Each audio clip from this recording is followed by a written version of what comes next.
Bem-vindos a mais um episódio de E aí, professor? Oi, Walter. Olá, Martin. Você vai bem? Eu vou muito bem, obrigado. Que bom. Vamos abrir com uma palavra de oração. Nosso Pai Celeste, nós pedimos que Tu ilumine nossas mentes, abençoe essa conversa com o Teu Espírito Santo e obrigado por nos permitir realizá-la. Nós pedimos em nome de Jesus. Amém. Amém? Martin, nós estamos vivendo nos últimos dias.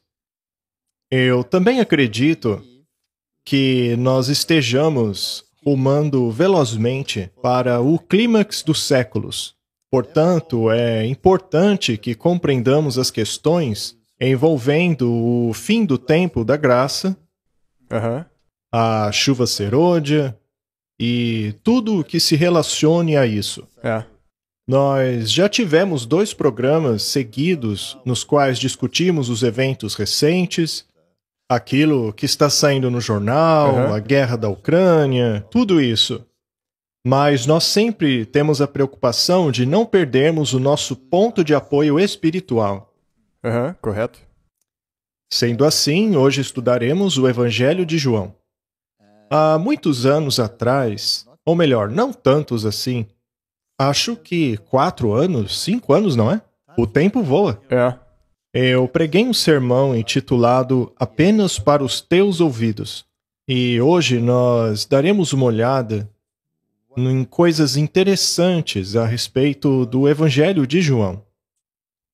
Mas antes de começarmos, primeiramente, vamos falar um pouco sobre a importância dos discípulos e, é claro, da mensagem que eles apresentaram. Eu não sei quanta gente sabe disso, mas originalmente a sequência dos livros do Novo Testamento não era a mesma que é hoje. Ao pegar a sua Bíblia e dar uma olhada no Novo Testamento, vemos uma determinada sequência ali. Vemos os Evangelhos, o livro de Atos, e atualmente a sequência prossegue com os escritos de Paulo. Sim. E bem ali no fim você tem os livros de Tiago e Pedro, também as cartas de João e também de Judas. Originalmente, elas não estavam ali no fim. Elas vinham logo após o livro de Atos. Muito bem. A razão pela qual eles alteraram a sequência é um mistério. Mas a sequência original é bastante significativa. Veja, não que o conteúdo da palavra de Deus tenha sido alterado, mas a alteração mudou digamos assim, a linha de pensamento, as deliberações. Uma vez que Paulo é o teólogo que fala a respeito das tipologias, mas os apóstolos mais antigos, Tiago, João, foram eles e Pedro também, que estavam dando o direcionamento de como as coisas deveriam ser compreendidas no futuro. E eles foram logo depois de que Jesus subiu para o céu. Exato. Só 3 anos e meio depois? 3 anos e meio depois. Então essa era a mensagem que era para a igreja. Exato. Ao analisarmos a antiga sequência dos livros do Novo Testamento, quando eles foram originalmente canonizados pelos apóstolos Paulo, Pedro e João, e veja, isso também é importante, pois as pessoas hoje acham que o cânone foi organizado por uma igreja. Elas acham que foi a Igreja Católica que sequenciou os escritos, mas isso simplesmente não é verdade. Muito antes de sequer haver a Igreja Católica, já existiam os apóstolos Paulo, Pedro e João. E foram eles que reuniram o cânone do Novo Testamento. As cartas gerais foram colocadas depois do livro de Atos e antes da carta aos Romanos. As cartas gerais são aquelas escritas por Pedro, João, Tiago e Judas. As cartas de Tiago, 1º e 2º Pedro, 1ª, 2ª e 3ª João e a de Judas vinham imediatamente após o livro de Atos. O texto bizantino ainda segue essa ordem. Muito bem, isso é interessante, mas muda a palavra de Deus? Não. Não. Mas apenas muda a maneira como você estará preparado para ler o que vem a seguir. Correto. É que nem quando você lê um livro, uma história, e você começa no meio e depois você vai para o começo e daí para o fim. Você pode entender o sentido da história, mas vai mudar a sua mentalidade um pouco. Exato. Se esta ordem tivesse sido mantida, haveria menos confusão em relação à questão da lei e da graça. Mas se você pula diretamente para Paulo, as pessoas podem ficar confusas. E vamos dizer a verdade, o mundo está bastante confuso hoje. Isso é exatamente o que acontece. É só olhar para o cristianismo hoje. Bem, se você olhar para o mundo cristão, eles muito raramente estudam os outros livros. Eles estudam praticamente só Paulo. Isso mostra que eles provavelmente se confundiriam pela maneira que Paulo expõe tudo sobre a lei. Se você tiver uma declaração bem clara feita pelos outros apóstolos e depois as explicações feitas por Paulo, neste caso você não perderia o ponto tão facilmente. Uma das questões muito importantes é a da obediência. Obediência, é claro, à lei de Deus, já que a lei de Deus é a norma para o julgamento. Sim, e ela também é o padrão com base na qual o pecado é definido. Sim, porque o pecado é a transgressão da lei. A verdade é que não há nenhum governo no mundo que não baseie sua justiça na lei. Não é verdade? Aham. Assim, se dermos uma olhada nas epístolas de Tiago, e de Pedro e de João, podemos ver que estas epístolas têm um papel muito importante no desenrolar desta questão. Temos aqui alguns exemplos. Em Tiago 1:25 lemos: Aquele, porém, que atenta bem para a lei perfeita da liberdade e nisto persevera, não sendo um ouvinte esquecido, mas fazedor da obra, este tal será bem-aventurado no seu feito. Esse verso coloca muita ênfase na obediência. Mas também dá para dizer da seguinte maneira: eles colocaram a lei de volta em seu devido lugar, porque os líderes da igreja naquela época haviam totalmente distorcido ela. Sim, e o verso 9 diz: Mas se tratarem os outros com parcialidade, estarão cometendo pecado e serão condenados pela lei como transgressores. Esta é uma declaração muito importante. Ou seja, o que Tiago está dizendo é: não preste atenção no que os outros estão dizendo. Não se importe com aquilo que os fariseus estão dizendo. Escute o que a palavra de Deus diz. Ser leal a Deus é a coisa mais importante. Sabe, pregar é importante, mas só tem valor se estiver de acordo com a palavra de Deus. É mesmo? Sim. As pessoas ficam muito presas às outras pessoas. O problema é que quando as pessoas as desapontam, elas jogam fora toda a religião e passam a crer em nada. Mas não deve ser assim. Nossa âncora é a palavra de Deus. A âncora não é o Martin Smith ou Walter White, Não. ou seja lá qual outra pessoa no mundo. A âncora é a palavra de Deus. Ainda que nós dois nos tornássemos grandes apóstatas, isso não alteraria em nada a palavra de Deus. Não mesmo.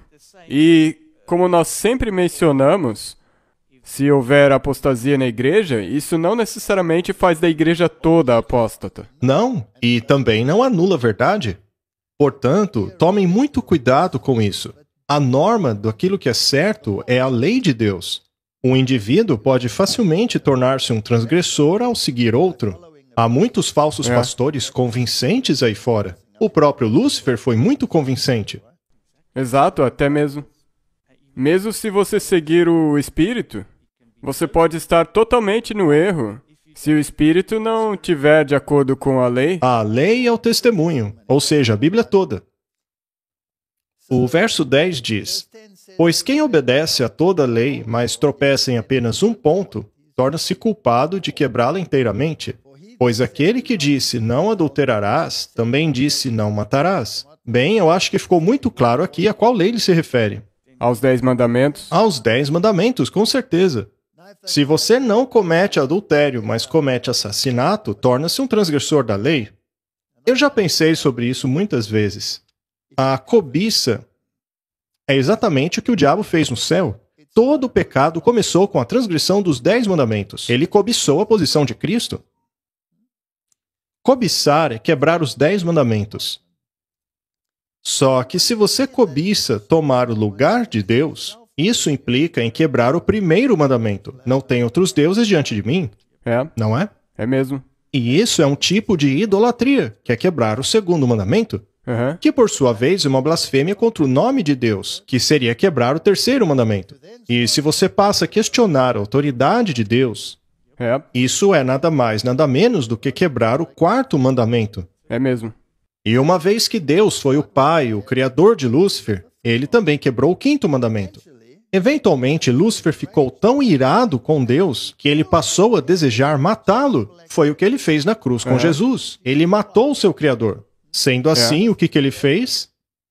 Ele quebrou o sexto mandamento.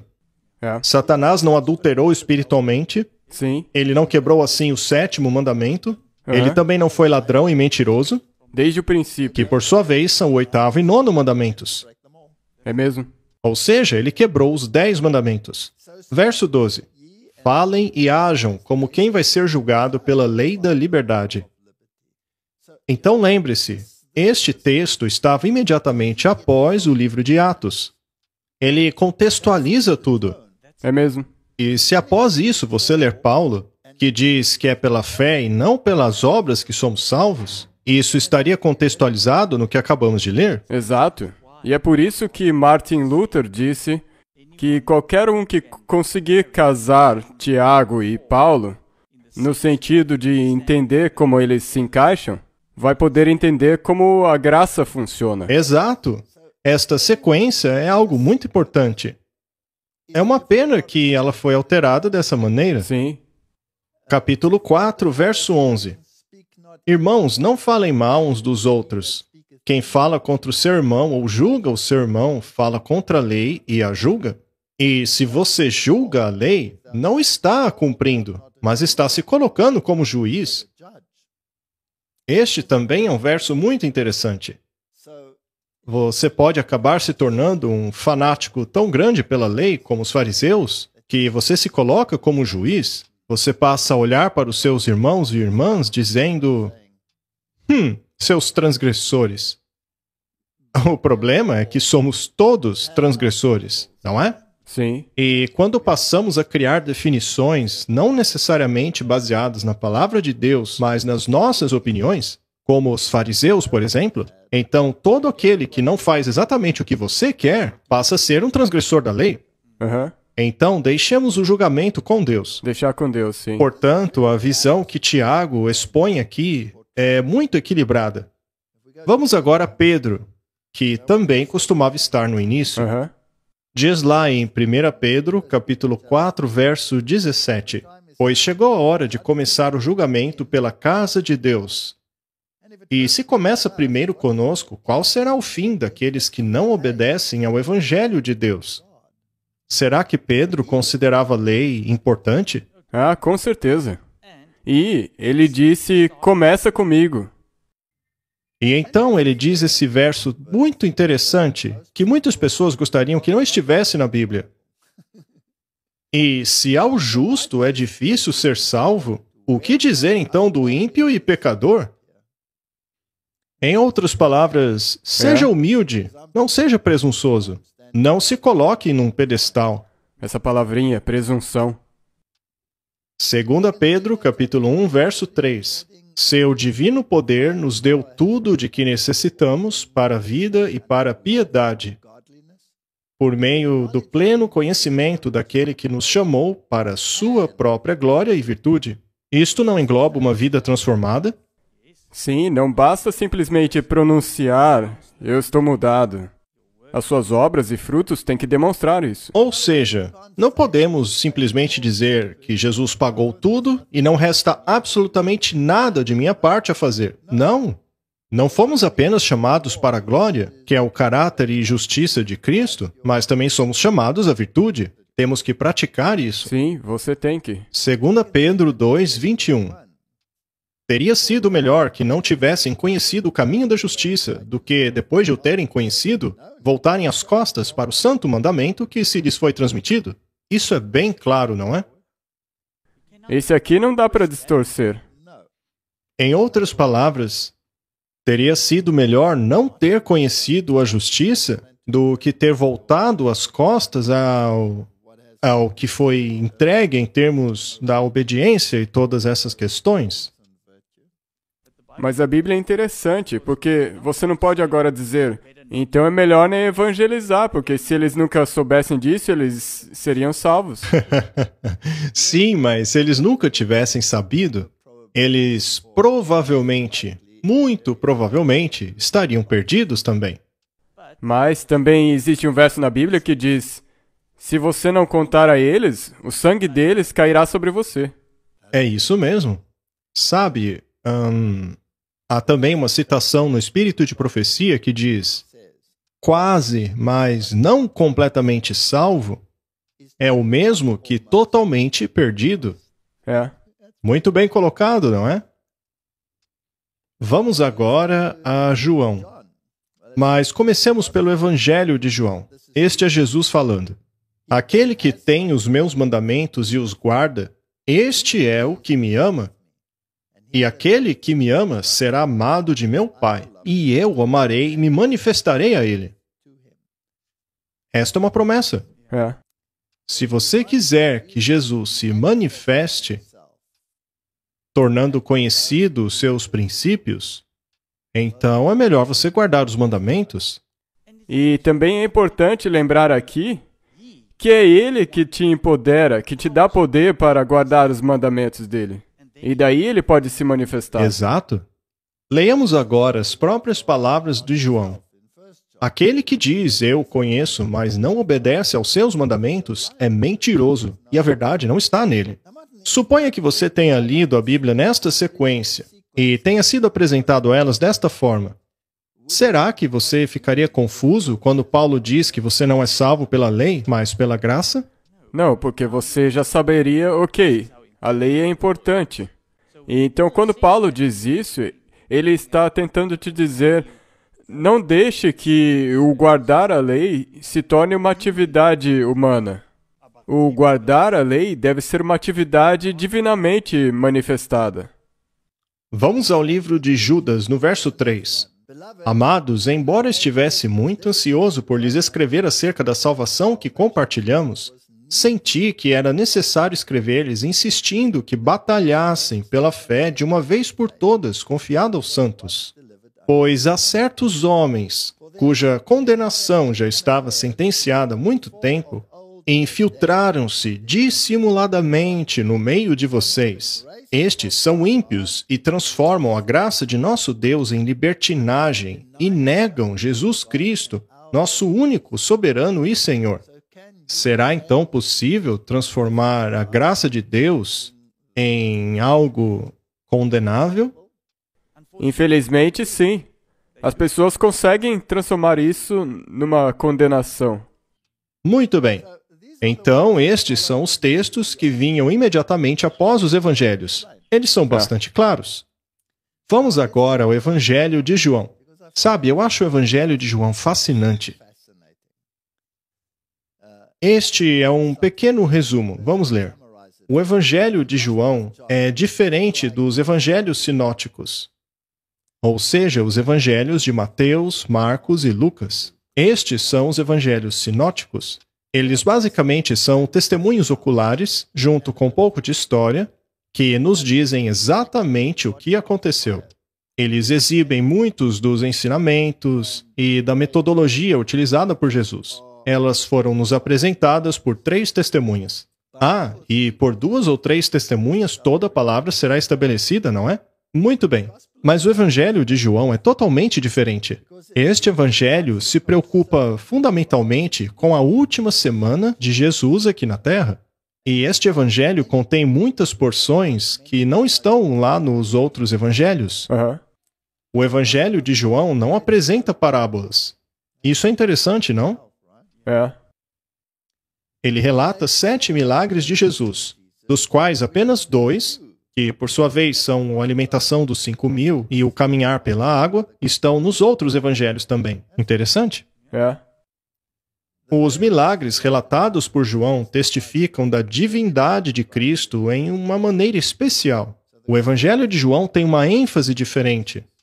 Ela enfatiza a divindade de Cristo e traz uma mensagem muito especial para aqueles que receberiam a chuva temporã e, por implicação, a chuva serôdia. É. A transformação da água em vinho trata a respeito da purificação especial. Esta também é uma história muito interessante na Bíblia. Pois quando Cristo transformou a água em vinho, muitas pessoas utilizaram isso como uma licença para encher a cara, o que não tem nada a ver com o milagre. Exatamente. Pois a água que foi utilizada passou pelo vaso da purificação, Sim, onde eles faziam a cerimônia da purificação, a lavagem das mãos e a lavagem dos pés, Aham. que era uma lavagem cerimonial. Foi esta água que ele utilizou. Aqueles jarros de pedra que estavam do lado de fora, que possuíam torneiras para lavar seus pés e mãos, Sim. foi isso que ele encheu de água e então a transformou em vinho, para assim representar seu sangue. Isso mesmo. Sendo assim, o que ele estava fazendo era mostrar que haveria uma purificação superior do que aquela purificação por água. Sim. E se você não fizer parte desta purificação, você não tem parte em mim. Então, é um milagre brilhante, que infelizmente pode ser rebaixado ao nível mundano se você ignorar a tipologia. E se você simplesmente usar a sua lógica e pesquisar um pouco, você vai ver que aquelas talhas de pedra representavam provavelmente por volta de 800 litros de Sim. água. Então, se você quiser considerar que Jesus, na última parte do casamento, transformou a água para 800 litros de vinho para um casamento, eu não acho que é assim que ele agiria. Com certeza não. Aquele vinho não era fermentado, pois um vinho fermentado seria símbolo de pecado. Na Bíblia, fermentação é um símbolo para pecado. Sendo assim, tudo isso precisa ser compreendido no contexto correto. A alimentação dos 5.000 engloba a humanidade. Temos aí a menção de um milagre muito importante. Jesus os alimenta com o pão da vida. Era um símbolo de seu corpo, um símbolo dele mesmo. E o número 5 é símbolo da humanidade. Temos 5 sentidos. Isto, portanto, representa toda a humanidade sendo alimentada pelo pão da vida. Vamos agora ao milagre de caminhar sobre o mar. O mar, na profecia, simboliza povos, nações e línguas, reinos. Isso quer dizer que ele é o mestre do mar. Ele é o Senhor do universo. Ele está acima até mesmo das leis da natureza. Ele não está submisso a elas. Ele as domina. Isto simboliza o seu domínio, a sua divindade. Já a cura do filho do representante real é um exemplo da fé incondicional em sua palavra. Aquele oficial do rei teve muita fé e disse a Jesus que não era sequer necessário que ele fosse até a casa dele, bastava que Jesus dissesse uma palavra e seu filho seria curado. Esta é uma fé destemida. É este tipo de fé que Jesus requer do seu povo. E é interessante o fato de que muitas vezes aqueles que não fazem parte de seu povo, como por exemplo oficiais romanos e centuriões, acabaram sendo exemplos perfeitos dessa fé. Sim, eles entenderam corretamente. Exatamente. E então, o aleijado no tanque de Betesda e a movimentação da água representa superstições dos professos crentes. Ele tratou destas questões também.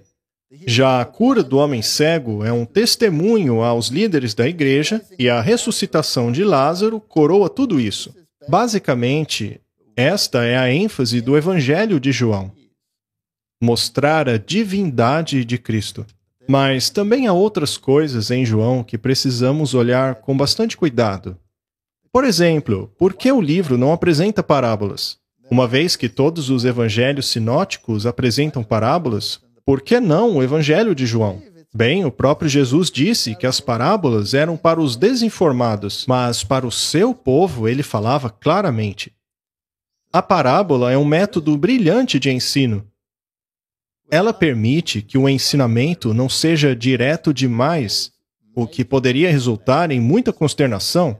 Pela parábola, você vai pelas beiradas. Sim. E também, algumas vezes, para algumas pessoas, explicar através de uma parábola fica mais inteligível. De outra maneira, eles não entenderiam. É uma lição indireta. Exatamente. João 16:25 diz: Estas coisas eu disse a vocês em parábolas.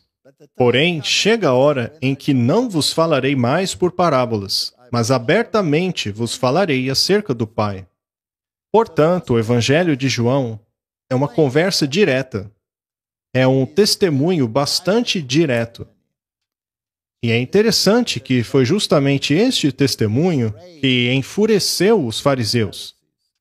Assim como os demais líderes, foi um ensinamento bastante direto e claro aos discípulos. Muito bem, olhando para a estrutura do livro agora. Os primeiros 13 capítulos tratam destas questões, mas muitas delas ocorreram na última parte da vida de Cristo. Os capítulos 13 a 17 do Evangelho de João tratam das últimas horas da vida de Jesus. Veja quantas coisas importantes ocorreram apenas nas últimas horas da sua vida. Sim. E o interessante é que o Espírito de Profecia também diz que você deveria passar uma hora pensando cada dia sobre as últimas horas de Jesus Cristo. Sim, seria ótimo se fizéssemos assim. Também há instruções especiais dadas aos seus discípulos escolhidos, e os últimos capítulos tratam da crucifixão, ressurreição e dos eventos antes da ascensão de Jesus. Portanto, há uma parte significativa dada aos discípulos no último dia, na última parte do dia. Depois da partida de Judas, nenhum deles foi deixado a se perder. Veja, Martin, é interessante que Judas acabou indo embora, Sim. mas todos os outros estão no livro da vida. Seriam eles a receber a chuva temporã, e assim, acredito eu, será também no fim. A chuva serôdia cairá sobre aqueles que foram purificados da síndrome de Judas. Quando Judas for embora, aqueles que ficarem receberão a chuva serôdia. No final dos tempos, quando os Judas saírem, aqueles que ficarem, aqueles que perseverarem, receberão a chuva serôdia. Então, aqui há uma mini... Isso aqui foi uma mini sacudidura. Uma sacudidura. E também Deus retirou o joio. Sim, ele disse a Judas: faça o que tiveres que fazer. Veja, Judas fez uma escolha em seu coração. Deus conhecia esta decisão, e ele não o impediu. É mesmo? Pois ele sabia que Judas não voltaria atrás. Então ele disse: seja lá o que você for fazer, faça logo. Os outros discípulos não sabiam do que se tratava aquilo. Eles pensaram que ele foi embora buscar alguma coisa. E depois desta purga, os discípulos receberam uma mensagem somente para os seus ouvidos. Então isso... Depois que Judas foi embora, aquilo não foi pregado à multidão, mas para o encorajamento deles. Deveria equipá-los para a tarefa de pregar a mensagem com poder. Foi uma informação que os separou e fortificou contra os erros dos escribas e fariseus. Ou seja, eles foram tão firmados na verdade que não podiam ser abalados. Eles foram selados. A hora do selamento. O tempo do selamento. Da mesma maneira, precisamos ser inoculados contra estes erros. Todo vento de doutrina estará soprando. E em meio a tudo isso, precisaremos estar firmes na doutrina verdadeira. Eu acredito que estamos vivendo isso agora mesmo. Estamos na última ceia. Muito em breve haverá a sacudidura. Judas se levantará da mesa e irá embora. Mas há pessoas dizendo que os discípulos devem sair e Judas ficar. Não, é o contrário, gente. Não existe um povo que saia de Laodiceia. Não. Aquilo que é ruim será cuspido. Exato. Seja lá o que vocês forem fazer, façam logo. O Judas tem que sair. Judas vai sair. E será que Judas acusa os irmãos? Ah, com certeza. E ele vai... Judas com certeza acusará os irmãos. E é ele que vai trazer os líderes para te perseguirem. Tudo isto é uma tipologia muito interessante. Precisamos compreendê-la. Precisamos gastar horas contemplando essas questões. João 17, verso 12. Estando eu com eles no mundo, guardava-os em teu nome, tendo guardado aqueles que tu me deste, e nenhum deles se perdeu, senão o filho da perdição, para que a Escritura se cumprisse. Aqueles que receberam a chuva temporã, aqueles 11 discípulos, nenhum se perdeu. É o que diz aí? É mesmo. Exceto, é claro, o filho da perdição, porque ele foi embora. Vamos dar uma olhada agora no que diz o Espírito de profecia em relação àquilo que podemos aprender com o Evangelho de João. Vamos lá. Precisamos estudar a palavra cientes de que Deus está falando conosco diretamente. Quando você lê a Bíblia, precisa ter fé de que está lendo a palavra de Deus. Isso é muito importante. Eu acho que nós já deixamos isso muito claro nos últimos episódios. Quão importante é a verdadeira palavra de Deus. Isso é muito importante. É preciso ter certeza de que aquilo que está lendo é de fato a palavra de Deus. Precisa também confiar que Deus protegeu a sua palavra. Muito bem, então vamos ler a citação. Apenas aqueles que leem as Escrituras como sendo a voz de Deus falando a eles são que verdadeiramente aprendem. Eles tremem diante da voz de Deus, pois para eles aquilo é uma realidade viva. Eles abrem seu entendimento à instrução divina e oram por graça, para que possam obter a preparação para o serviço. Será que a chuva serôdia é uma preparação para o serviço? Com certeza. Essa é a preparação para a obra mais importante que pode ser feita nessa terra. Conforme a tocha celestial é colocada em sua mão, aquele que busca a verdade vê a sua própria fragilidade, sua enfermidade, o desespero de procurar em si mesmo a justiça. Ela escreveu isso muito bem. Isso resume todos os escritos de Paulo. Ele vê que não há nele nada que o possa recomendar a Deus. Muito bem, voltemos aos primeiros discípulos agora.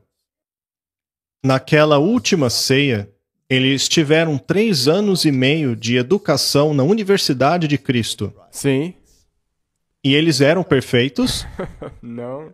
Claro que não. Sim. Nós também somos imperfeitos. Exato. A caminho da última ceia, eles debatiam sobre quem era o maior. Eles estavam discutindo sobre quem sentaria à esquerda e à direita dele. Pois é, eles estavam cheios de si. Eles ainda não haviam percebido a verdadeira condição deles, que não havia nada que os pudesse recomendar. Ele ora ao Espírito Santo, o representante de Cristo, que seja o seu guia constante e o conduza a toda a verdade. Ele repete a promessa, o Confortador, que é o Espírito Santo, a quem o Pai enviará em meu nome, e ele lhes ensinará todas as coisas. Portanto, é assim que devemos abordar este livro. Ele é a instrução final dada pelo Deus do universo àqueles que serão os seus representantes. Então, quão importante isso pode ser? É inacreditável. Inacreditável. Temos aqui mais uma citação. A vontade de Deus em relação ao seu povo é claramente expressa no 6º, 13º, 14º, 15º, 16º e 17º capítulos de João.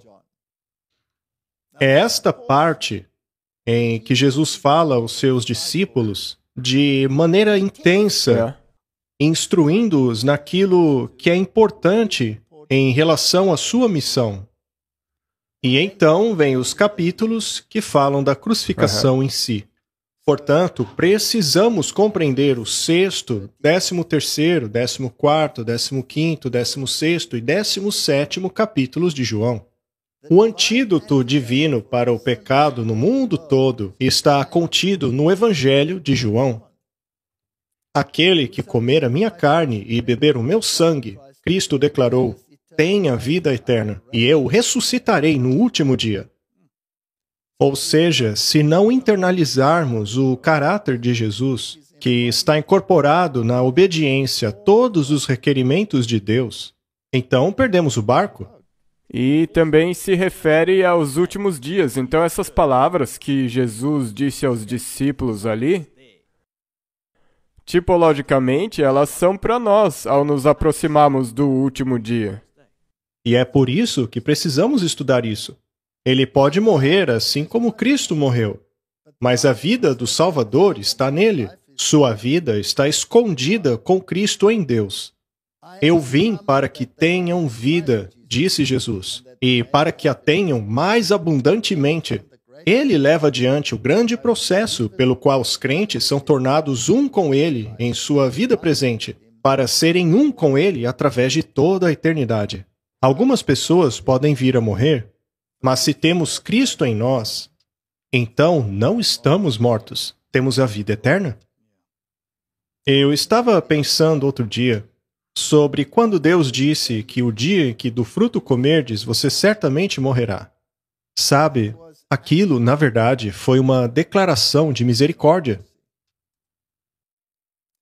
Porque o diabo odeia aqueles que aceitaram a Cristo como seu salvador pessoal, e ele os persegue.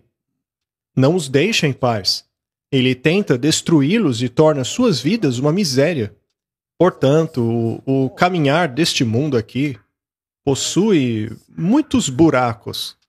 E então você finalmente fica velho e cansado. E chega a um ponto que fica tão velho e cansado que deseja descansar. Então a morte torna-se misericórdia. E no descanso da morte, ninguém pode persegui-lo mais. Ninguém pode assombrá-lo. Ninguém pode tirar a sua paz. Eles podem até ir atrás dos seus restos, como fizeram ao desenterrarem Wycliffe. Eles moeram, queimaram os ossos e jogaram no rio. Fizeram isso por causa do ódio que tinham por ele. Mas não adiantou nada, pois Wycliffe não tem ideia do que aconteceu. Ele está totalmente em paz, descansando em Cristo, enquanto seus inimigos todos perturbados. Nem mesmo o cobrador de impostos pode persegui-lo lá. Não é verdade? Ninguém. Esse descanso, na verdade, é misericórdia. Sim. Mas quão maravilhoso será o dia da ressurreição. Existem aqueles hoje que apresentam falsidades como verdades, assim como os judeus apresentavam as máximas dos homens como o pão do céu. Dizeres sem valor nenhum são dados ao povo de Deus como se fossem alimento, enquanto almas estão famintas pelo pão da vida. Fábulas têm os desviado, e homens procuram costurar essas fábulas na verdade. Mas aqueles que fazem isso, um dia verão a sua obra como veem as inteligências do céu. Eles escolhem trazer ao fundamento madeira, palha e restolho, enquanto têm à sua disposição a palavra de Deus, com todas as suas riquezas e poder, de onde poderiam retirar preciosos tesouros da verdade. Será que essas citações são relevantes para nós hoje? Absolutamente importante. Quantas falsidades nós vemos? Quantos ventos de doutrina estão soprando mesmo dentro da igreja? Se não nos apegarmos à palavra de Deus, você pode até ir embora, mas foi Judas que foi embora. Temos aqui mais uma citação do Espírito de Profecia. O alimento que está sendo preparado para o rebanho de Deus resultará em exaustão espiritual, declínio e morte. Quando aqueles que professam crer na verdade presente recobrarem os seus sentidos, quando aceitarem a palavra de Deus da maneira que está escrita, quando deixarem de lutar contra as Escrituras, retirarão do coração coisas novas e velhas para fortalecerem a si mesmos e aqueles por quem trabalham. Devemos ser cristãos apegados à palavra de Deus. Há aqueles que dizem não apenas em seus corações, mas em todas as suas obras, meu Senhor demora sua vinda. Este é outro problema. Lembre-se, é o servo mau que diz que o Senhor demora sua vinda.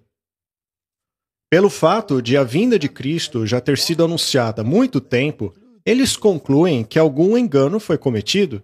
Mas o Senhor disse que a visão é ainda para um tempo apontado, mas no final ela falará e não mentirá.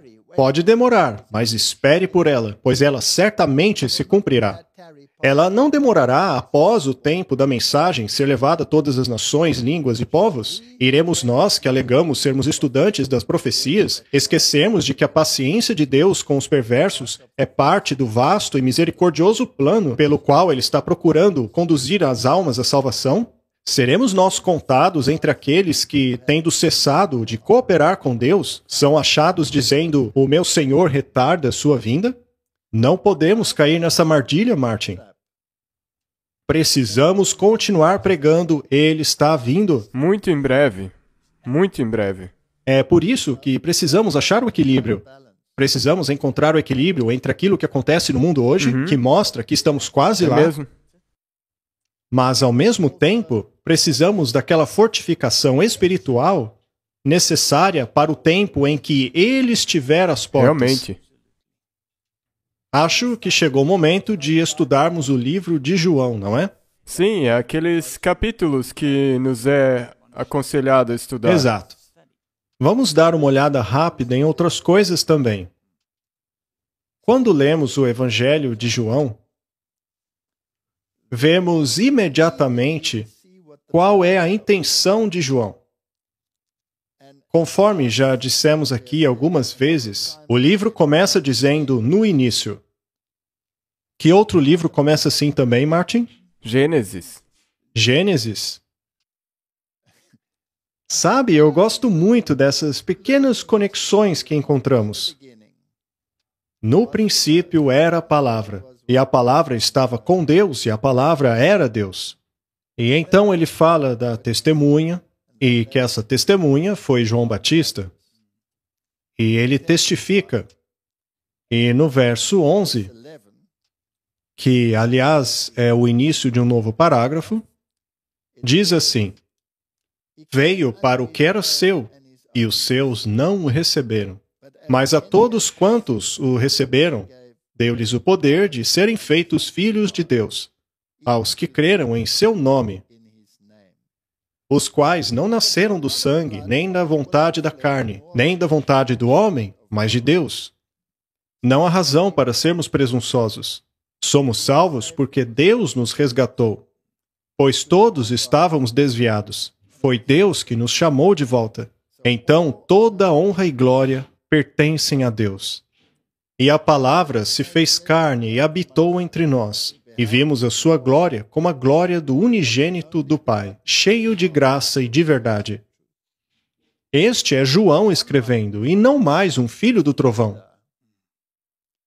E o que o mudou? Somente Jesus poderia. Exato, ele contemplou sua glória. A divindade de Jesus. Ele viu que Jesus era Deus. João viu que ele era Deus. Mas o que foi que ele viu? Será que ele viu um Jesus glorioso? Na verdade, ele viu. Ele viu uma vez lá no Monte da Transfiguração. Ele viu Jesus em sua glória. Mas o que foi que João viu antes deste evento, antes de ver Jesus em glória? O que foi que ele viu antes que mudou o seu caráter? Ele viu um homem que veio da pobreza. Ele viu uma pessoa despretensiosa. Ele viu um homem gentil. Ele viu uma pessoa simpática. Ele viu um homem que tinha uma paciência tremenda. Ele viu um homem sofredor. Ele viu a maneira com a qual Cristo lidou com seu sofrimento. E ele se maravilhou com aquilo. E após algum tempo, vendo tudo isso, ele pensou: eu queria ser assim.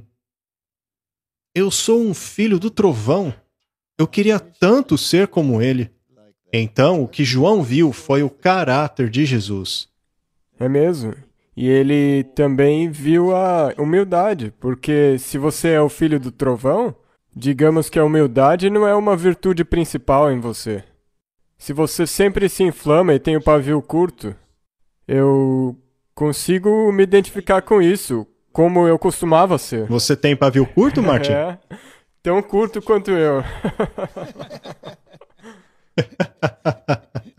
Deus então te deu uma esposa para resolver seu pavio curto, Martin? Sim, ele me deu um para-raio. Ele te deu um para-raio. João testificou dele e clamou dizendo: este era aquele de quem eu dizia: o que vem depois de mim é antes de mim, porque foi primeiro do que eu. Quem era mais velho, João ou Jesus? João, ele tinha 6 meses a mais. Mas ainda assim ele disse que Jesus veio antes dele. Então ele sabia de alguma coisa? Certamente. E todos nós recebemos também da sua plenitude, com graça sobre graça, porque a lei foi dada a Moisés, mas a graça e a verdade vieram por Jesus Cristo.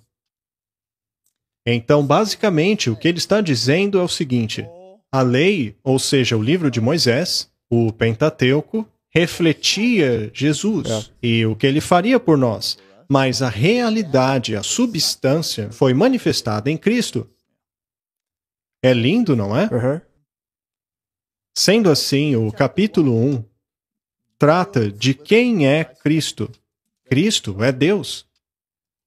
E então, se avançarmos para o verso 35, diz o seguinte: no dia seguinte, João estava outra vez ali, na companhia de 2 dos seus discípulos. E vendo passar a Jesus, disse: eis o Cordeiro de Deus. E os 2 discípulos ouviram-no dizer isso e seguiram a Jesus. E Jesus, voltando-se e vendo que eles o seguiam, disse-lhes: que buscais? E eles disseram: Rabi, que traduzido quer dizer mestre, onde moras? E ele lhes disse: vinde e vê. Foram e viram onde morava, e ficaram com ele aquele dia. E já era quase a hora 10ª. André era irmão de Simão, o Pedro, um dos 2 que ouviram aquilo de João e o haviam seguido. E este achou primeiro a seu irmão Simão. E aí começou uma reação em cadeia. Um contou ao outro, que contou ao outro, que contou ao outro. Aí chegaram a Natanael, e você sabe, continuou um após o outro. Muitos vieram pelo testemunho daquilo que um viu. Através daquilo que João havia visto, estes vieram a Cristo, correto? Tudo o que Jesus disse foi: vinde e vede. Então ele não diz nada a eles. Não. Venha e veja por si mesmo. Venha ver por si mesmo. Venha ver do que se trata. Este, portanto, foi o capítulo 1. Nós queremos chegar na parte das instruções, aquelas que são importantes para o nosso tempo. Então, não vamos ler verso a verso. Não teremos tempo de ler todo o livro hoje. E então, no capítulo 2, nós temos a purificação, a transformação da água em vinho. Nós já falamos a respeito disso agora há pouco. Esta é uma mensagem muito importante. A verdadeira purificação vem somente através do sangue de Jesus. O capítulo 3 menciona Nicodemos. Precisamos nascer de novo. Precisamos de um insight espiritual.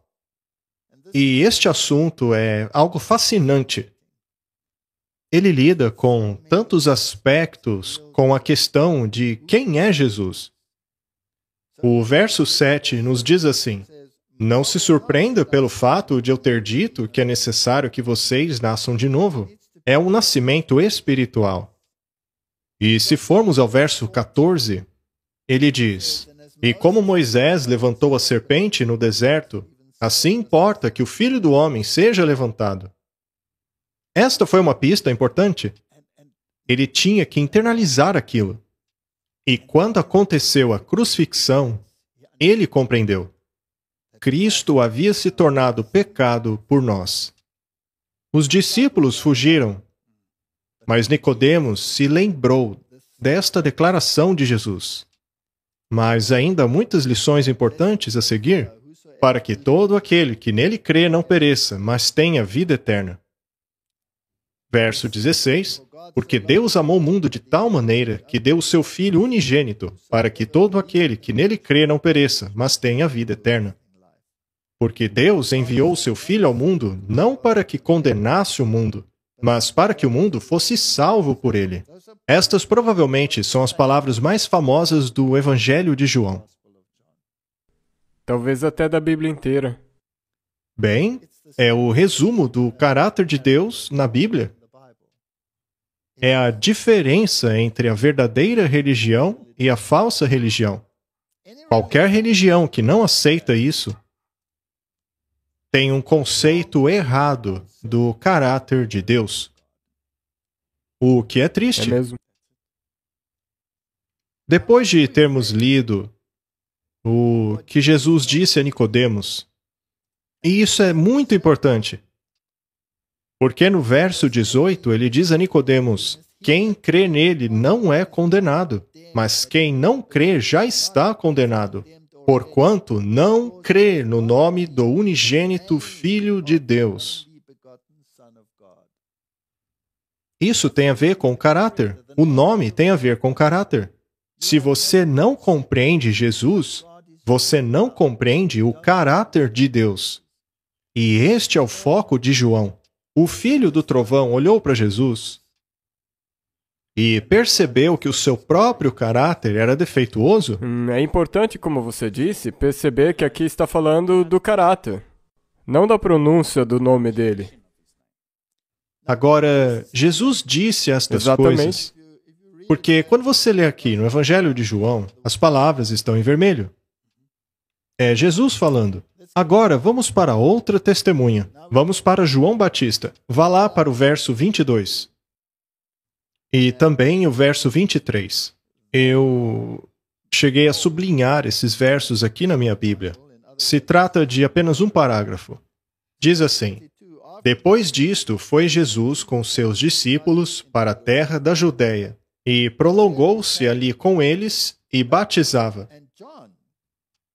E João também batizava em Enom, junto a Salim, porque havia ali muitas águas, e vinham ali e eram batizados. Pois João ainda não havia sido lançado na prisão. E então vem o verso 25, que é um novo parágrafo. Surgiu então uma questão entre os discípulos de João e os judeus acerca da purificação. Isso é interessante, pois Jesus havia acabado de explicar a Nicodemos como uma pessoa é purificada. Você deve nascer de novo. A purificação não é feita através de cerimônias e rituais, mas através do sangue de Cristo. Portanto, surgiu esta disputa e eles foram consultar João. João Batista não entra em detalhes, dizendo quantas vezes eles deviam ser lavados ou coisas assim, mas ele testemunha sob o poder total do Espírito Santo. E no verso 30 ele diz assim, se referindo a Cristo: é necessário que ele cresça e que eu diminua. Aquele que vem de cima é sobre todos. Aquele que vem da terra é da terra e fala da terra, mas aquele que vem do céu é sobre todos. E aquilo que ele viu e ouviu, disso testifica. E ninguém aceita o seu testemunho. Interessante isso. Temos aqui João dizendo que Jesus veio do céu e que ele está acima de todas as coisas e que tem conhecimento total da divindade, pois ele é Deus.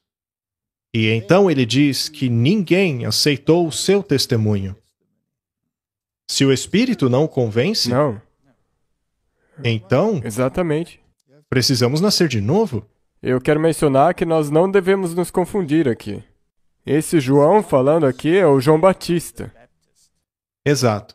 Não aquele João que escreveu o Evangelho de João. Correto. Não é o João que escreveu o Evangelho. Ele está citando João Batista. E lembre-se que eles eram discípulos de João Batista. E aqui João está dizendo algo interessante. A partir do verso 34 é dito assim: porque aquele que Deus enviou fala as palavras de Deus, pois não lhe dá Deus o Espírito por medida.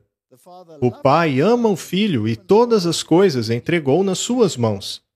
Aquele que crê no Filho tem a vida eterna, mas aquele que não crê no Filho não verá a vida, mas a ira de Deus sobre ele permanece. Este é um testemunho poderoso, um testemunho de João Batista. Porque ele mostra o quão importante é ter fé, mesmo sem ter visto. E logo após esta conversa, no capítulo 3, onde temos a lição de Jesus para Nicodemos e a confirmação deste ensino pelo João Batista. E no capítulo 4, temos a mulher no poço de Samaria.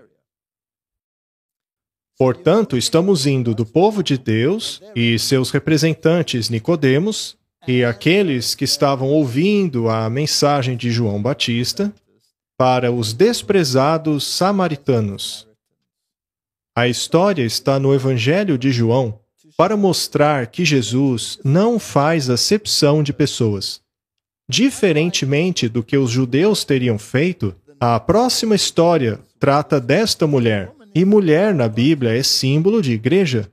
Portanto, a Igreja de Deus é composta de toda a humanidade, até mesmo os desprezados samaritanos. E esta mulher que reconheceu Jesus como sendo o Messias, correu para a cidade e disse: venham ver um homem que disse tudo a meu respeito. Ele sabe todas as coisas. Este é o Messias. Eu não tenho um pingo de dúvida. E isto mostra o quão abrangente O amor de Deus é. Exato. Você acertou na mosca, Martin. E, na verdade, aqui é a primeira vez que Jesus diz claramente que ele é o Messias. Isto é incrível. Ele não disse a Nicodemos, não disse a mais ninguém, mas ele disse a uma mulher samaritana. Ele, na verdade, não disse isso para aqueles que deveriam saber. Exato. E os versos 25 e 26 dizem assim: e a mulher disse-lhe: eu sei que o Messias, que se chama o Cristo, vem. Quando ele vier, nos anunciará tudo. E Jesus disse-lhe: eu o sou, eu que falo contigo. Inacreditável. Logo, para uma mulher samaritana, ele reconhece ser o Messias. O Messias. O que isso nos diz sobre evangelismo? Que você não deve se conter. Precisamos ir ao mundo que não conhece o Messias, que não conhece esta palavra, e dizer-lhes: Jesus é o Messias. É isso que temos que dizer. Então, Martin, há um grande trabalho a ser feito, pois uma grande porção do mundo nega que Jesus seja o Messias. Agora vamos para o capítulo 5. No capítulo 5 temos uma história interessante. Ela ocorre no tanque de Betesda. Lá estava um aleijado impotente, que já estava deitado há 38 anos. É um período de tempo muito interessante, pois estes 38 anos representam a peregrinação dos filhos de Israel no deserto, quando tiveram que voltar depois de já estarem em Canaã. Eles poderiam ter entrado, mas não entraram. Eles perambularam no deserto por 38 anos. 2 anos já haviam passado, mas então eles voltaram por mais 38. Tudo porque não creram. Isso porque eles tinham seus caminhos supersticiosos e não confiaram na palavra de Deus completamente. Temos aqui então este homem impotente, deitado há 38 anos. Esse homem é um símbolo dos judeus descrentes. Os judeus daquela época viviam uma experiência de sequidão espiritual, como se vivessem perambulando no deserto. E lá está ele, naquele tanque, acreditando que a água seria movida quando viesse o anjo. Essa era uma superstição que eles tinham. E Jesus se dirige a ele e diz: "Você quer ser curado?" E o homem diz: "Eu não tenho ninguém." É uma frase muito triste, não é? Eu não tenho ninguém. Todos os outros santos, como eles se viam, estavam ali ao redor. E ninguém ajudou ele. Ninguém o havia ajudado, ninguém. E Deus foi direto ao ponto. E era dia de sábado, o que enfureceu os judeus. Surgiu então a controvérsia entre a verdadeira adoração e a falsa adoração. Existe aí uma lição para nós hoje? Com certeza. Não existem rituais pelo mundo em que as pessoas acreditam que milagres acontecerão caso elas executem coisas específicas? Se você fizer os rituais, ou se você for em um curandeiro específico, ou mesmo se você for a um lugar específico, como igrejas, ou seja lá o que for, então a sua probabilidade de ser curado é muito maior do que se você ficar em casa. Ora, mas Deus não está em todo lugar? Será que você só encontra a graça de Deus se você for a um lugar específico? Claro que não. Isto é uma falsa religião. Então, o que Jesus faz aqui, no capítulo 9, é lidar com a falsa religião. Esta cura ocorrida no tanque de Betesda foi um ponto crucial, muito, muito importante, pois ele criou a oportunidade não apenas para a iluminação, mas a partir do conflito que resultou entre Jesus e os fariseus, a verdade foi apresentada a eles, de forma que puderam ou aceitá-la ou rejeitá-la. Afinal, um grande milagre havia sido realizado. Eles testemunharam. Houveram tantas coisas acontecendo ao mesmo tempo, simultaneamente, como você mencionou. E ele estava ali, de pé, entre aquele homem e o tanque. Ele nem estava olhando para o tanque. Ele sequer olhou para o tanque. Ele ignorou o tanque. Aquele tanque representava uma religião supersticiosa que negava o poder de Deus e a qual eles haviam aderido. Eles dependiam da força humana para rastejarem até aquele tanque. Então ali ele mostrou: sou eu quem cura. Olhe para mim. E daí, em segundo lugar, o que ele também fez foi fazer isso no sábado. Sim. Para mostrar a eles que ele era quem curava e também o Senhor do sábado. Correto, e é por isso que é dito no verso 16: "E por esta causa os judeus perseguiram a Jesus. Eles procuravam matá-lo, porque fazia estas coisas no dia do sábado. E ele os enfureceu com o que disse a seguir. E Jesus respondeu: Meu Pai trabalha até agora, e eu trabalho também. Por isso os judeus ainda mais queriam matá-lo, porque não só quebrava o sábado, mas também dizia que Deus era o seu próprio Pai, fazendo-se igual a Deus. Eles entenderam direitinho o que Jesus disse. Sim. Que ele era Deus. E agora, você pode dizer que ele quebrou a lei? Quebrou a lei do sábado? Não, ele não quebrou o mandamento do sábado. Então ele não transgrediu o sábado, ele transgrediu de acordo com eles. Isso, de acordo com os ditames deles. E isso não acontecerá de novo? Exatamente, é isso que eu quis dizer. Não haverá uma lei humana que será contrária à lei de Deus, que chegará ao ponto de pronunciar a sentença de morte a alguém que se recuse a guardar a lei humana? Estamos caminhando para a mesma situação, Martin. E então Jesus respondeu: em verdade vos digo que o Filho por si mesmo não pode fazer coisa alguma se não o vir fazer o Pai. Porque tudo quanto ele faz, o Filho o faz igualmente. Você entendeu, Martin?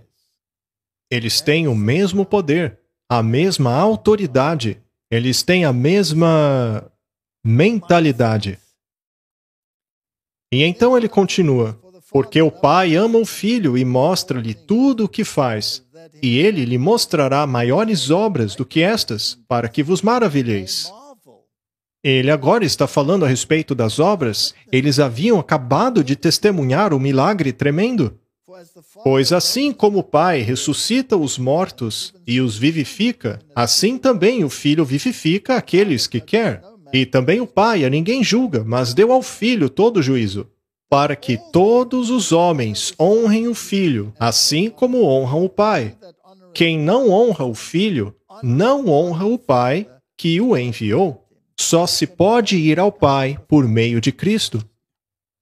Em Cristo está a única maneira pela qual podemos entender o Pai. Se você vê o Filho, você vê o Pai. Na verdade vos digo que quem ouve a minha palavra e crê naquele que me enviou tem a vida eterna, e não entrará em condenação, mas passou da morte para a vida. Aqui está um sermão teológico sobre a salvação. É mesmo. E direcionado a quem? Aos líderes. Aos líderes.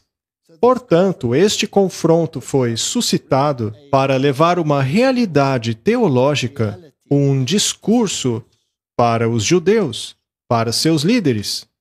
E como reagiram? Furiosos. Com fúria.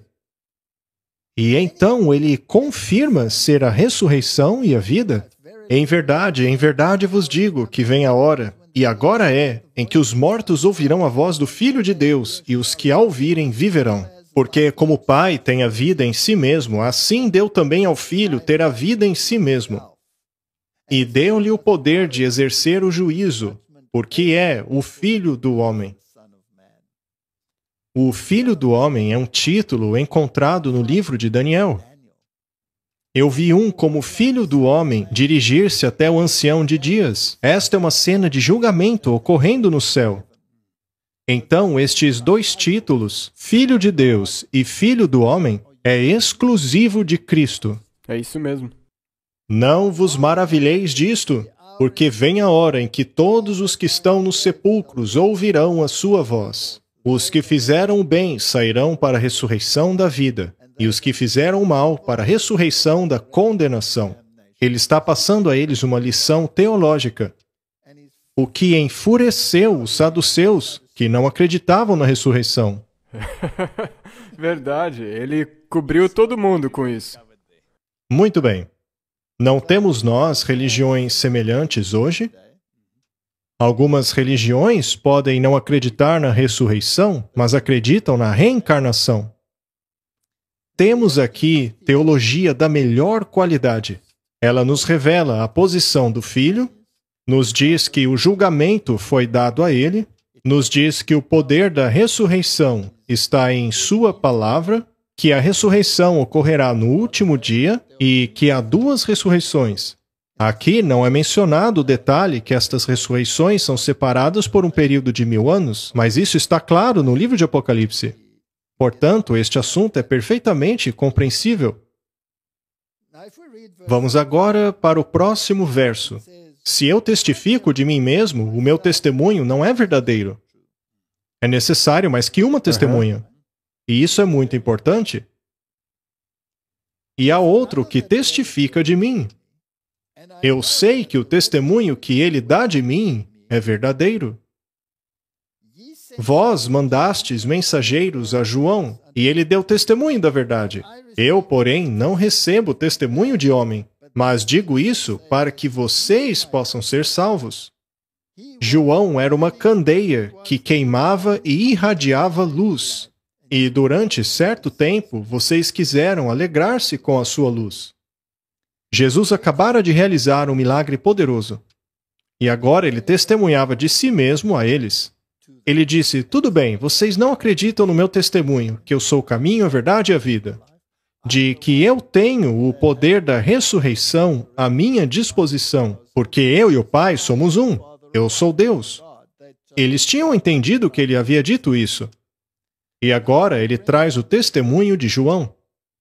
E ele diz que João testificou destas coisas, não é? Está no verso anterior. João testificou destas coisas.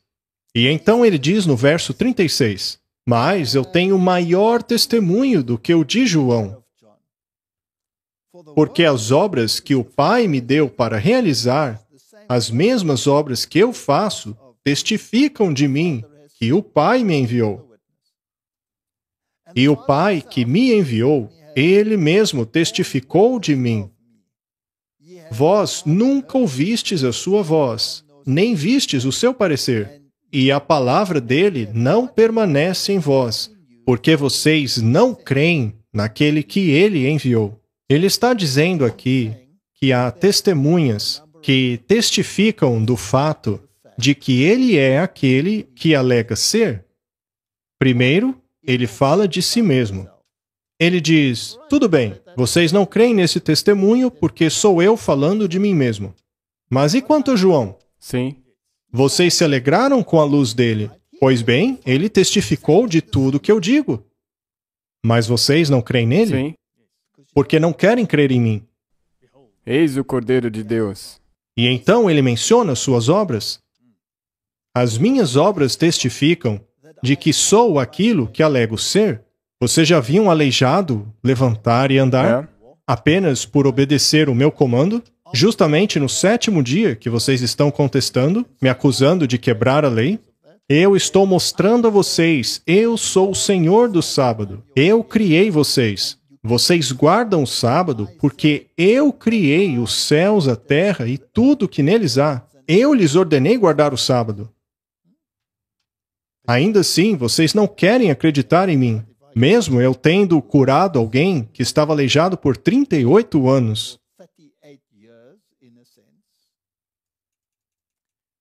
E então ele diz que o Pai também testificou.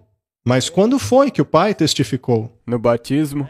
No batismo. Esse é o meu filho amado, em quem me comprazo. E o povo ouviu isso. Então houve uma testemunha no céu, uma testemunha na terra, João Batista, e o testemunho das obras. E então ele diz no verso 39, estudem as Escrituras, porque cuidais ter nelas a vida eterna, e são elas que de mim testificam. Há 4 testemunhas. João testificou, as obras justificaram, o Pai testificou, e as Escrituras testificaram.